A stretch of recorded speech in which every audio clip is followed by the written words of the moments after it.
Les Dogons sont un peuple très important, non pas simplement pour les Africains de l'Afrique noire subsaharienne, mais pour le monde entier, parce qu'ils nous permettent de nous faire une idée très nette du niveau de connaissance que l'on a peut-être perdu en ne prenant pas toutes les dispositions, justement, pour conserver des éléments clés de la tradition orale. Prenons le cas de la manière dont les Dogons construisent leur village. Lorsqu'il y a un nouveau village, et ça c'est Marcel Griol qui le montre dans un livre, le titre c'est Diodo, vous voyez bien quand on s'intéresse au titre, eh bien on se trouve que le titre n'est pas intéressant, mais en rentrant dans le corpus, la lecture du texte, alors c'est extraordinaire. Eh bien, les Dogons s'arrangent à construire toujours une première case qui est centrale. Et toutes les cases sont construites autour de cette case centrale. Très souvent, tout le tout forme un carré.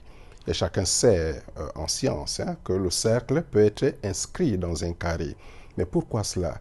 C'est simplement parce que les Dogons ont conscience. Il ne faut pas oublier qu'ils ont une cérémonie qu'on appelle la cérémonie du Sigi, qui se déroule tous les 60 ans, le lever héliaque de Sirius.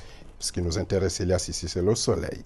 Eh bien, la case centrale représente simplement le Soleil. Du coup, toutes les autres cases représentent les planètes qui gravitent autour du Soleil. Donc, c'est le système héliocentrique qui est ici représenté. Ça veut dire que les Dogons, pour éviter que le géocentrisme s'impose, pour que le géocentrisme s'impose, et que chacun comprenne que c'est l'héliocentrisme qui doit prévaloir, et ils ont choisi justement de représenter tout cela concrètement. C'est exactement comme si des mathématiciens représentaient des figures dans des livres qu'on conserve, mais ici c'est un village que l'on habite. Ça c'est une chose. La deuxième chose qui montre que nous sommes toujours dans l'ordre scientifique. Dans un premier temps, chacun a vu le rapport justement entre la case et l'ordre cosmique.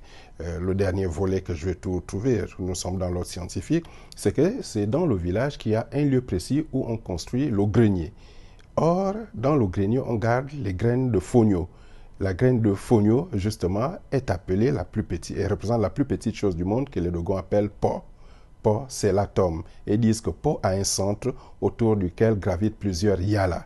Et donc, on comprend, ça signifie que Po, c'est simplement l'atome. Les yalas, ce sont les électrons. Et ils parlent généralement, justement, du tourbillonnement, justement, de l'électron, mais l'électron, donc Po, chez eux, tourne à un mouvement spiralé. Et c'est incroyable, parce que les scientifiques modernes ont montré que, justement, l'atome n'avait pas un mouvement circulaire, mais un mouvement elliptique. Les Dogons le disent très clairement. La construction de la case et de tout ce qui va avec, là, une case centrale, les cases autour, mais aussi, justement, le grenier, c'est incroyable. C'est le système du monde, c'est aussi la connaissance scientifique.